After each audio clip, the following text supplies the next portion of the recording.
Assalamualaikum warahmatullahi wabarakatuh. Selamat pagi teman-teman semuanya.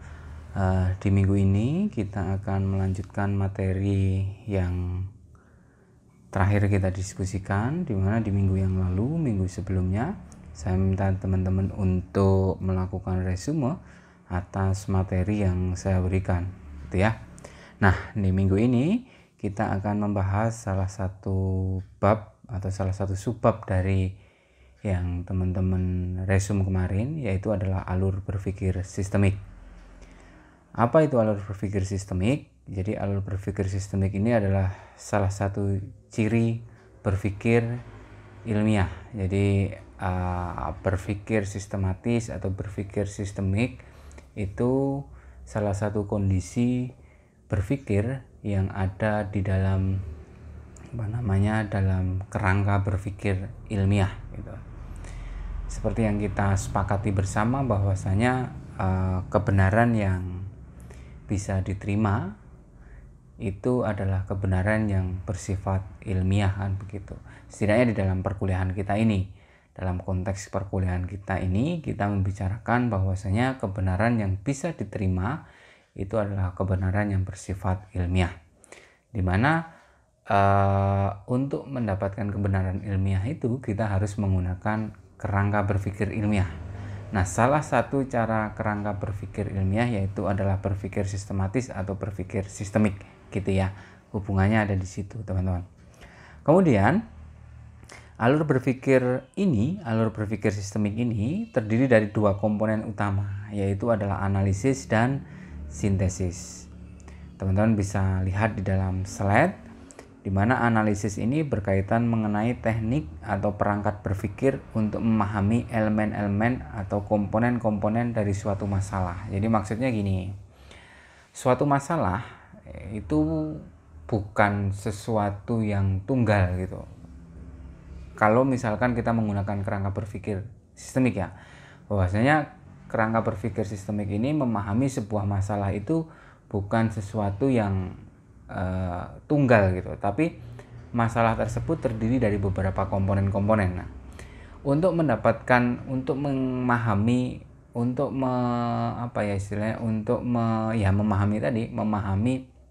adanya komponen-komponen di dalam sebuah masalah tersebut, kita butuh perangkat berpikir lainnya, yaitu adalah berpikir analitis atau analisis gitu. Jadi berpikir analisis ini adalah berpikir yang kita gunakan untuk mengidentifikasi komponen-komponen atau elemen-elemen dari sebuah masalah yang ada. Kemudian alur berpikir sistemik itu dicirikan komponen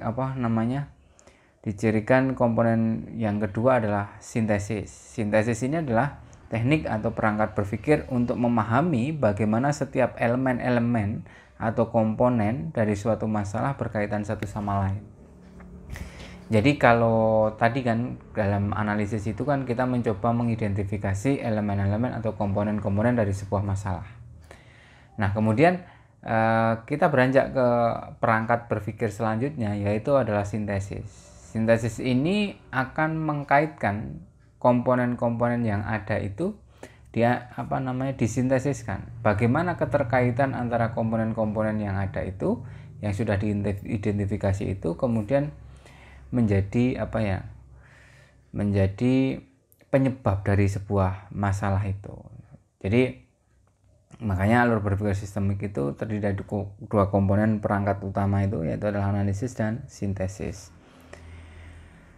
Sebagai contoh, misalkan teman-teman bisa lihat ya di dalam buku yang kemarin itu saya baru berikan itu, misalkan identifikasi mengenai masalah banjir itu ada beberapa komponen, saluran air, kondisi tanah, aliran sungai, kondisi gunung atau hutan di hulu, kemudian curah hujan. Itu adalah komponen-komponennya, di mana komponen-komponen ini adalah bagian dari suatu sistem.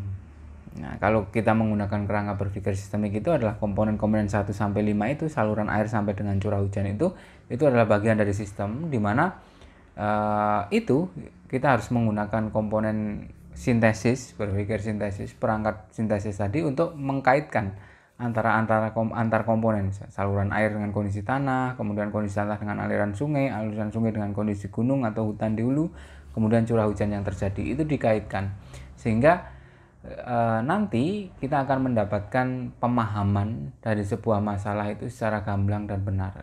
Ini penting.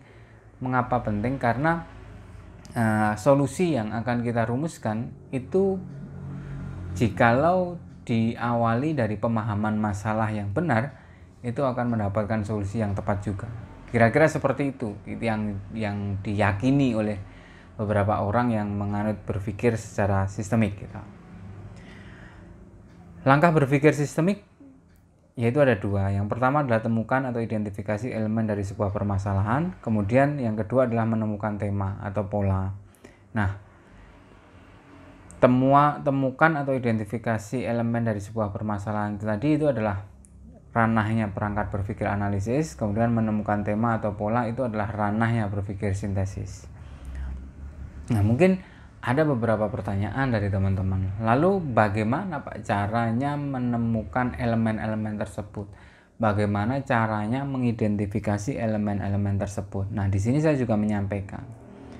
Untuk menemukan komponen, gunakan rumus 5W dan 1H. 5W itu ya what, who, where, when, why, dan 1H itu adalah how. Misal dalam konteks menemukan soal kasus banjir tadi gitu, menemukan solusi soal kasus banjir tadi misalnya.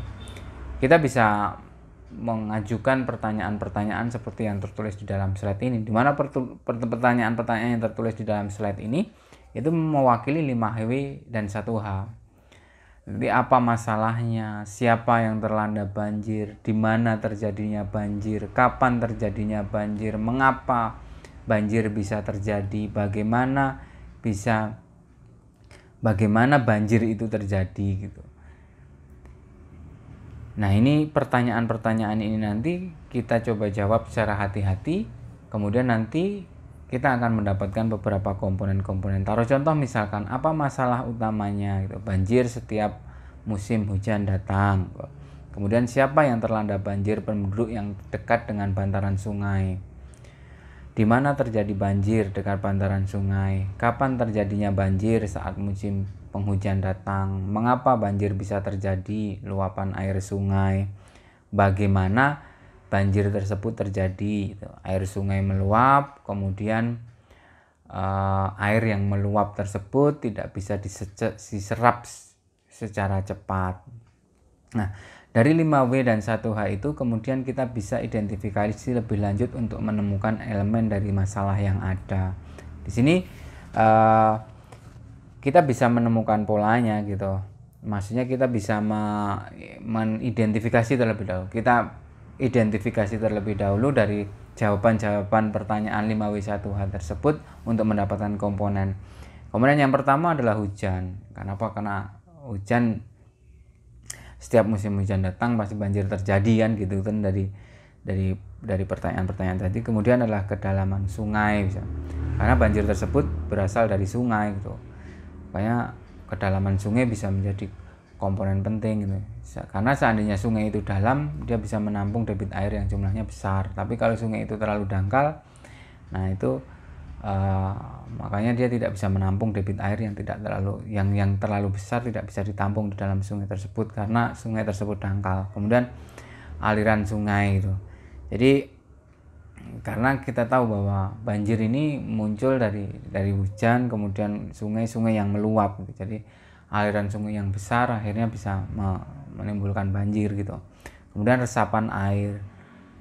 Nah, tadi kan ada pertanyaan bagaimana banjir tersebut bisa terjadi. Air sungai meluap kemudian tidak bisa diserap oleh tanah secara cepat di area bantaran sungai. Makanya resapan air di area bantaran sungai bisa menjadi komponen. Kemudian yang berikutnya adalah bantaran sungai. Dan komponen berikutnya adalah tanah. Tanah ternyata tidak bisa menyerap secara cepat di situ. Nah, ini ada beberapa komponen yang yang bisa kita temukan dari masalah tadi itu. Nah, Nah, kemudian dari komponen ini nanti kita bisa kita bisa menemukan polanya dengan menggunakan cara berpikir sintesis gitu ya, teman-teman. Tapi di pertemuan ini saya tidak akan menyinggung cara berpikir sintesis terlebih dahulu. Tapi saya akan fokus pada 5W1H untuk menemukan komponen tersebut. Nah, di dalam buku yang kemarin saya berikan itu ada studi kasus. Nanti akan saya berikan lagi studi kasus. Nah, saya akan upload studi kasus itu di Sikulon, kemudian nanti teman-teman baca kasusnya, kemudian nanti tugas teman-teman adalah identifikasi 5W1H dari kasus yang saya berikan tersebut gitu ya, teman-teman. Jadi fokus minggu kita ini di materi berpikir sistemik, tapi fokus ke 5W1H terlebih dahulu untuk menemukan identifikasi dan komponen dari sebuah masalah. Oke, gitu aja teman-teman perkuliahan kita hari ini. Nanti kalau kurang paham bisa bertanya di kelas virtual kita. Oke, sekian dari saya. Wassalamualaikum warahmatullahi wabarakatuh.